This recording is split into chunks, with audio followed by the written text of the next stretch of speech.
ಆಂಜನೇಯನ ಮನದಲ್ಲಿ ನೆನೆದರೆ ಸಾಲದೆ. ಐಗಿರಿ ನಂದಿನಿ ನಂದಿತ ಮೇದಿನಿ ವಿಶ್ವ ವಿನೋದಿನಿ ನಂದನುತೆ.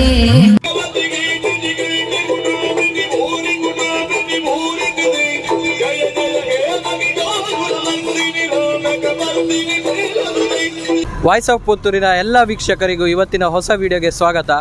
ನಾವಿವತ್ತು ಪುತ್ತೂರಿನ ಹೃದಯ ಭಾಗ ಬಳುವಾರಿನಲ್ಲಿರುವಂತಹ ಶ್ರೀ ಆಂಜನೇಯ ಮಂತ್ರಾಲಯದಲ್ಲಿದ್ದೇವೆ. ಆಂಜನೇಯ ಮಂತ್ರಾಲಯ ಪುತ್ತೂರಿನ ಜನರಿಗೆ ಒಂದು ವಿಶೇಷವಾದಂತಹ ಕ್ಷೇತ್ರ. ಈ ಕ್ಷೇತ್ರ ಸರ್ವಧರ್ಮೀಯರಿಂದಲೂ ಕೂಡ ಪ್ರಾರ್ಥನೆಗೆ ಒಳಪಟ್ಟು ಅದೆಷ್ಟೋ ಫಲವನ್ನು ಕಂಡಂತಹ ಉದಾಹರಣೆಗಳಿವೆ.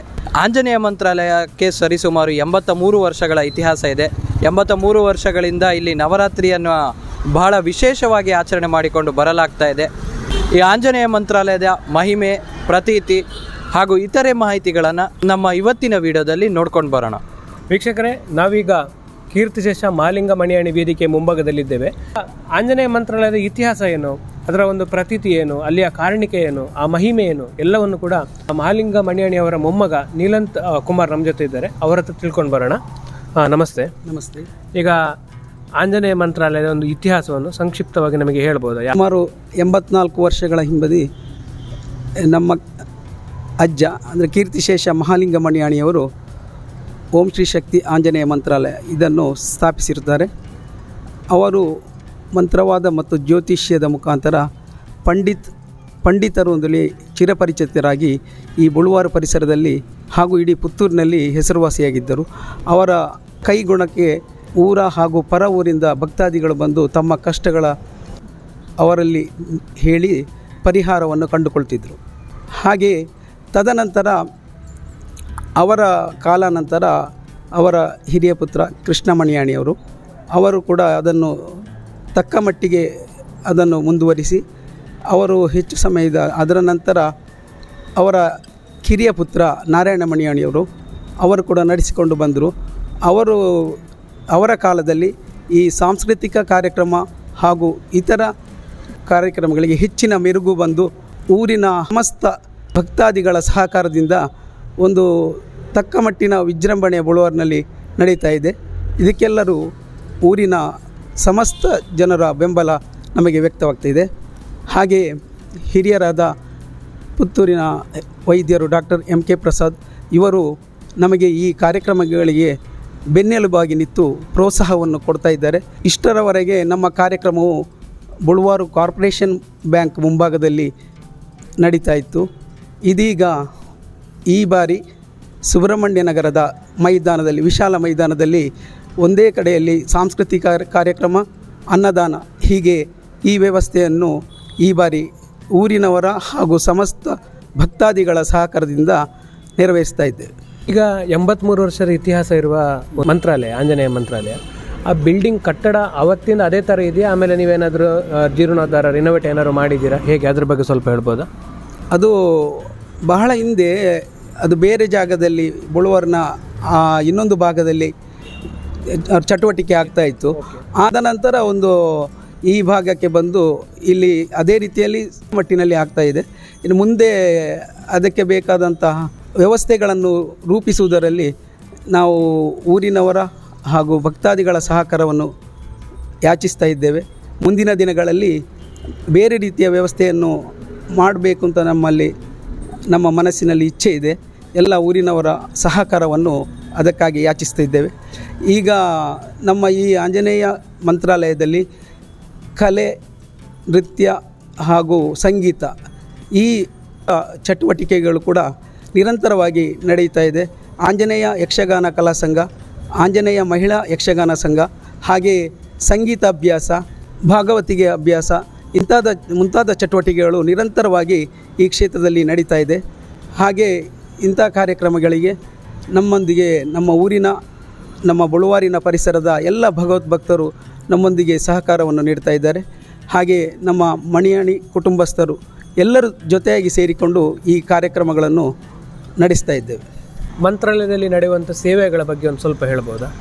ಮಂತ್ರಾಲಯದಲ್ಲಿ ದಿನಂಪ್ರತಿ ಬೆಳಿಗ್ಗೆ 7:30 ಗಂಟೆಗೆ ಪೂಜೆ ಹಾಗೂ ಸಾಯಂಕಾಲ 7:00ವರೆಗೆ ಪೂಜಾ ಕಾರ್ಯಕ್ರಮವು ನಿರಂತರ ನಡೀತಾ ಇದೆ.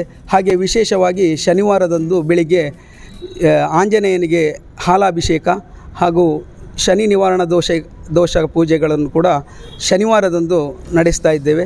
ಹಾಗೆ ಆದಿತ್ಯವಾರದಂದು ರಾತ್ರಿ ವಿಶೇಷ ಪೂಜೆ ಆ ಊರಿನವರ ಸೇವೆಯನ್ನು ನಡೆಸ್ತಾರೆ. ಊರಿನವರು ಸೇರಿಕೊಂಡು ಭಜನಾ ಕಾರ್ಯಕ್ರಮ ಮತ್ತು ಪೂಜಾ ಕಾರ್ಯಕ್ರಮವು ಆದಿತ್ಯವಾರ ದಿವಸ ರಾತ್ರಿ 8ರಿಂದ 9 ಗಂಟೆಯವರೆಗೆ ಪ್ರತಿ ವಾರ ನಡೀತಾ ಇದೆ. ಹಾಗೆ ಯಕ್ಷಗಾನವು 15 ದಿನಕ್ಕೊಮ್ಮೆ ಈ ಕ್ಷೇತ್ರದಲ್ಲಿ ಯಕ್ಷಗಾನ ಕಾರ್ಯಕ್ರಮ ಕೂಡ ಯಕ್ಷಗಾನ ತಾಳಮದ್ದಳೆಯು ಈ ಕ್ಷೇತ್ರದಲ್ಲಿ ನಡೀತಾ ಇದೆ. ಈ ಯಕ್ಷಗಾನ ತಾಳಮದ್ದಳೆಗೆ ಎಷ್ಟು ವರ್ಷದ ಇತಿಹಾಸ ಇದೆ ನಿಮ್ಮ ಕ್ಷೇತ್ರದಲ್ಲಿ ನಡೀತಿರುವುದು, ಅದರ ಬಗ್ಗೆ ಸ್ವಲ್ಪ ಹೇಳ್ಬೋದಾ? ಯಕ್ಷಗಾನದ ಹಿನ್ನೆಲೆ ಅಂತ ಹೇಳಿದರೆ ಸುಮಾರು 48 ವರ್ಷ ಅಂದಾಜು.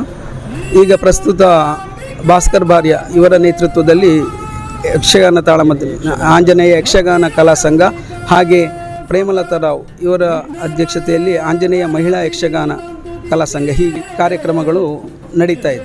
ನವರಾತ್ರಿಯಲ್ಲಿ ವಿಶೇಷವಾಗಿ ನಮ್ಮಲ್ಲಿ 9 ದಿನಗಳ ಪೂಜಾ ಕಾರ್ಯಕ್ರಮ ನಡೀತಾ ಇದೆ. ನವರಾತ್ರಿಯ ಪ್ರಾರಂಭದಂದು ಬೆಳಿಗ್ಗೆ ಕಲಶ ಪ್ರತಿಷ್ಠೆ, ಅದರ ನಂತರ ಪ್ರತಿನಿತ್ಯ ರಾತ್ರಿ 9ಕ್ಕೆ ಮಹಾಪೂಜೆ, 9ವರೆಗೆ ಮಹಾಪೂಜೆಯ ಮೊದಲು 8ರಿಂದ ಭಜನಾ ಕಾರ್ಯಕ್ರಮ ಕ್ಷೇತ್ರದಲ್ಲಿ ನಡೀತಾ ಇದೆ.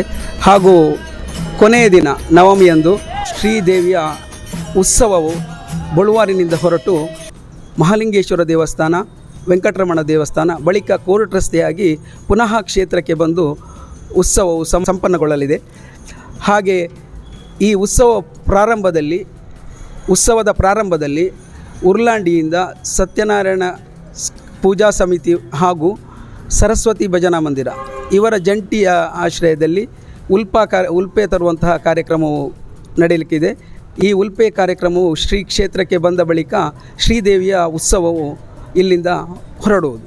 ಸುಮಾರು 30 ವರ್ಷಗಳಿಂದ ಶ್ರೀ ಕ್ಷೇತ್ರದಲ್ಲಿ ನವರಾತ್ರಿ ಸಂದರ್ಭದಲ್ಲಿ ಹಿಂದೆ ಕಾರ್ಪೊರೇಷನ್ ಬ್ಯಾಂಕಿನ ಬಳಿ ತಾಲೀಮು ಪ್ರದರ್ಶನ ಹಾಗೆ ಬೆಂಕಿಯಾಟ ಪ್ರದರ್ಶನ, ಹುಲಿ ವೇಷ ಪ್ರದರ್ಶನಗಳು ನಡೆದ ಬಳಿಕ ಶ್ರೀದೇವಿಯ ಉತ್ಸವವು ಬಳುವಾರಿನಿಂದ ಹೊರಡ್ತಾ ಇದೆ. ಈ ಕಾರ್ಯಕ್ರಮವು ಈ ಬಾರಿ ಸುಬ್ರಹ್ಮಣ್ಯ ನಗರದಲ್ಲಿ ನಡೀತಾ ಇದೆ.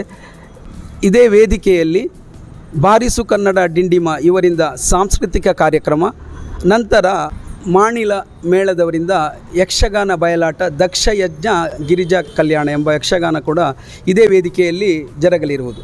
ಈ ದೇವರ ಅನ್ನಪ್ರಸಾದವನ್ನು ಕೂಡ ಎಲ್ಲ ಭಗವದ್ಭಕ್ತರು ಸ್ವೀಕರಿಸಿ ಶ್ರೀದೇವರ ಕೃಪೆಗೆ ಪಾತ್ರರಾಗಬೇಕಾಗಿ ಮತ್ತೊಮ್ಮೆ ವಿನಂತಿ ಮಾಡ್ತಾ ಇದ್ದೇವೆ. ಈಗ ಕ್ಷೇತ್ರದಲ್ಲಿ ಅನ್ನಪ್ರಸಾದ ನವರಾತ್ರಿ ಸಮಯದಲ್ಲಿ ಮಾತ್ರ ನಡೆಯುವುದಾ ಅಲ್ಲ ಬೇರೆ ಯಾವಾಗ ನಡೆಯುತ್ತದ? ನವರಾತ್ರಿ ಸಂದರ್ಭದಲ್ಲಿ ಮಾತ್ರ ಅನ್ನಪ್ರಸಾದ. ಸಾಧಾರಣ ಒಂದಿಷ್ಟು ಜನ ಅನ್ನಪ್ರಸಾದವನ್ನು ಸ್ವೀಕರಿಸ್ತಾರೆ, ಅದ್ರ ಬಗ್ಗೆ ಏನಾದರೂ ಮಾಹಿತಿ ಕೊಡ್ಬೋದಾ? ಸುಮಾರು 1,000ಕ್ಕಿಂತಲೂ ಭಕ್ತರು ಅನ್ನಪ್ರಸಾದವನ್ನು ಸ್ವೀಕರಿಸ್ತಾರೆ. ಈಗ ಎಲ್ಲರೂ ಸಹ ಹೇಳೋದು ಆಂಜನೇಯ ಮಂತ್ರಾಲಯ ಅಂತ, ಆದರೆ ಇದರ ಪೂರ್ತಿ ಹೆಸರು ಶ್ರೀ ಶಕ್ತಿ ಆಂಜನೇಯ ಮಂತ್ರಾಲಯ ಅಂತ. ಹಾಗೆ ಈಗ ಆಂಜನೇಯ ಮತ್ತು ನವರಾತ್ರಿಗೆ ಸಂಬಂಧ ಏನು ಸ್ವಲ್ಪ ಹೇಳ್ಬೋದು? ಅಂದರೆ ಈಗ ಆಂಜನೇಯ ಕ್ಷೇತ್ರ ಆಗಿದ್ದುಕೊಂಡು ನವರಾತ್ರಿ ವಿಶೇಷವಾಗಿ ಆಚರಿಸಲು ಏನು ಕಾರಣ ಇಲ್ಲಿ? ಶ್ರೀ ಕ್ಷೇತ್ರವು ಇದು ಶ್ರೀ ಶಕ್ತಿ ಆಂಜನೇಯ ಕ್ಷೇತ್ರವಾಗಿರುವುದರಿಂದ ಇಲ್ಲಿ ನವರಾತ್ರಿಯ ವಿಶೇಷ ಕಾರ್ಯಕ್ರಮಗಳನ್ನು ನಾವು ಹಮ್ಮಿಕೊಂಡಿದ್ದೇವೆ. ಇಲ್ಲಿ ಶಕ್ತಿ ದೇವಿಯ ಆರಾಧನೆಯು ನವರಾತ್ರಿ ಸಂದರ್ಭದಲ್ಲಿ ಜರುಗ್ತಾ ಇದೆ. ಶ್ರೀ ಶಕ್ತಿ ಆಂಜನೇಯ ಮಂತ್ರಾಲಯದ ಇತಿಹಾಸ ಏನು, ಅದರ ಒಂದು ಪ್ರಸಿದ್ಧಿ ಏನು, ಪ್ರತೀತಿ ಏನು, ಇದರ ಬಗ್ಗೆ ಒಂದು ಸಂಕ್ಷಿಪ್ತವಾಗಿ ವಿವರಣೆ ಕೊಟ್ಟ ಆಂಜನೇಯ ಮಂತ್ರಾಲಯದ ಶ್ರೀ ನೀಲಂತ್ ಕುಮಾರ್ ಅವರಿಗೆ ತುಂಬುವುದೇ ಧನ್ಯವಾದಗಳು. ನಮ್ಮ ಜೊತೆ ಮಾತಾಡೋದಕ್ಕೆ ನಿಮಗೆ ತುಂಬ ಧನ್ಯವಾದಗಳು. ವೀಕ್ಷಕರೇ, ಇವತ್ತಿನ ವಿಡಿಯೋದಲ್ಲಿ ಬಳುವಾರಿನ ಶ್ರೀ ಶಕ್ತಿ ಆಂಜನೇಯ ಕ್ಷೇತ್ರದ ಪ್ರತೀತಿ, ಇತಿಹಾಸ, ಮಹಿಮೆಯ ಹಾಗೂ ಇತರೆ ಮಾಹಿತಿಗಳನ್ನು ನೋಡ್ಕೊಂಡು ಬಂದ್ರಿ. ನೀವು ಕೂಡ ಆಂಜನೇಯ ಕ್ಷೇತ್ರಕ್ಕೆ ಭೇಟಿ ಕೊಟ್ಟು ಆಂಜನೇಯನ ಕೃಪಾಕಟಾಕ್ಷಕ್ಕೆ ಪಾತ್ರರಾಗಿ ಈ ಕ್ಷೇತ್ರದ ಬೆಳವಣಿಗೆಗೆ ನಿಮ್ಮ ಸಹಕಾರ ಕೂಡ ಸದಾ ಇರಲಿ ಅಂತ ಹೇಳ್ತಾ ನಮ್ಮ ಇವತ್ತಿನ ವಿಡಿಯೋವನ್ನು ಮುಗಿಸ್ತಾ ಇದ್ದೇವೆ. ಈ ವಿಡಿಯೋವನ್ನು ಶೇರ್ ಮಾಡಿ, ನಮ್ಮ ಚಾನೆಲ್ಗೆ ಸಬ್ಸ್ಕ್ರೈಬ್ ಮಾಡಿ. ಧನ್ಯವಾದ.